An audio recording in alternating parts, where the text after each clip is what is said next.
వేస్తారని పెడతారనుకున్నా, మా ఇస్త్రీ బట్టలు నలక్కొని ఉంటాయి అనుకున్నా, తెల్ల బట్టలు సెంటు గుమ్మ గుమ్మ గుమ్మ గుమ్మలాడద్దు అనుకున్నా, సేవ అంటే చెవట పట్టదు అనుకున్నా, AC car, AC bus, AC room, అన్ని బిర్యానీలే.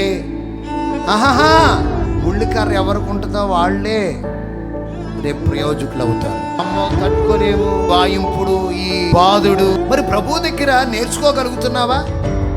ఆయన దీన మనసును నేర్చుకుంటున్నావా? ఆయన సాత్వికాన్ని నేర్చుకుంటున్నావా? ఆయన దీనత్వాన్ని నేర్చుకుంటున్నావా?